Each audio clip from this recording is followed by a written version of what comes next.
What's up? Today I'm going to show you how to do a frontside 180.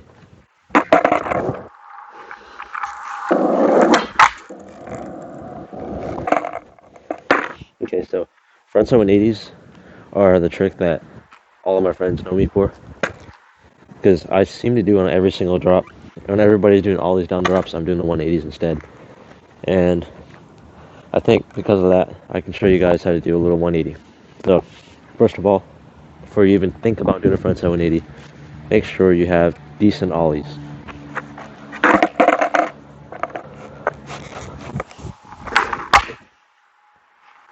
When you have a decent ollie and you can do it moving very comfortably, now it's time to learn the frontside 180. So, let's go over the foot position for a frontside 180.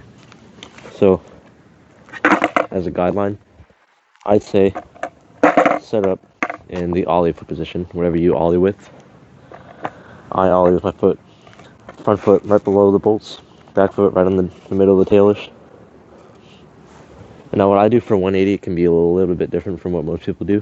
What I do is my front foot a little bit higher.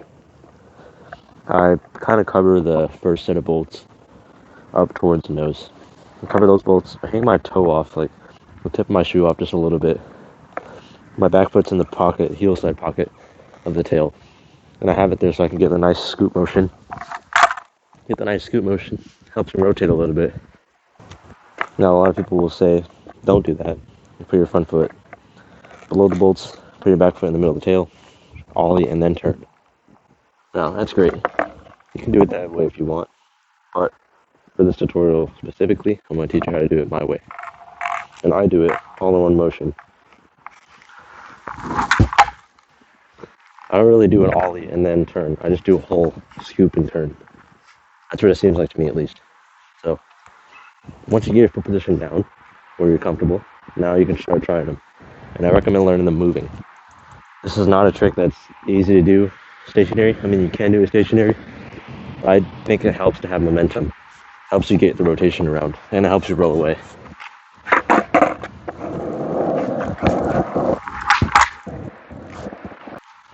Now, on to the actual 180 itself, talking about the motions.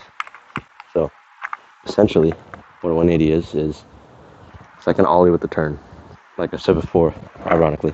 You set up, you want to like pop the ollie, you want to like turn your shoulders. You want to turn your shoulders as you're sliding up. The goal here is to open up your shoulders all the way, full 180 degrees. And when you open up your shoulders, your lower body will follow. That should make it so you get the full 180.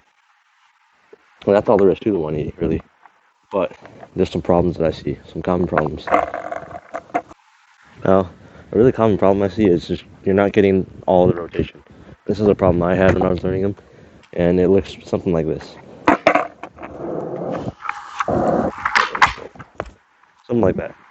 You can see here I only got 90 degrees of rotation, and if you watch the clip again, I did open up my shoulders, but not all the way. I just opened them up halfway. The way to fix this is you want to have no resistance whatsoever, and you want to just like skate up, pop it, and open up your shoulders as wide as you can. Turn that full 180. Now, this is really hard at first. Once you keep trying it though, you're going to get it. I got it after like an hour or so of figuring out my problem. Another problem I see with some people is they land with like one foot, kind of like this.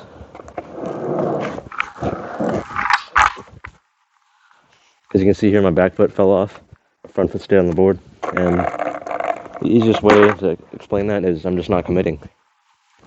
If you're landing like that with one foot, you're just not committing all the way. The only way to commit is to not be scared. Now, a lot of people will say they feel a lot safer when they're not landing on the board, and that's false in my opinion. I think you're a lot safer if you land on the board. If you fully commit, you have less chance of injury.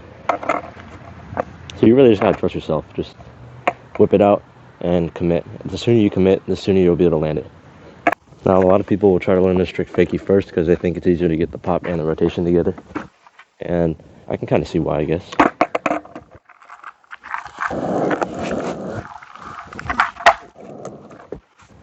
It's definitely a lot easier to pop and rotate than a regular frontside 180.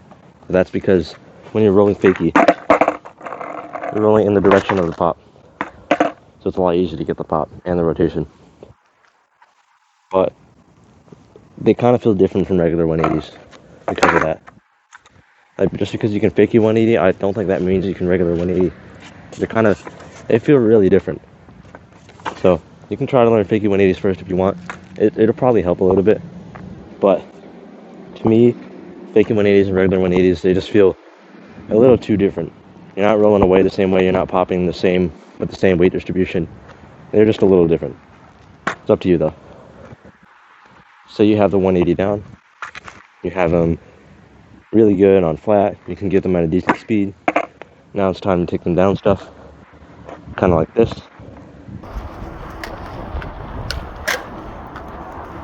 Of course, once you take them down stuff, just keep going bigger and bigger, and you'll get even better at them. And yeah, that's all there is to the 180. Now, if you have any questions, leave them in the comments below. I don't think I left out anything too important, but if you guys think I left something out, leave a question in the comments below. I'll answer them. And yeah, thank you guys for watching.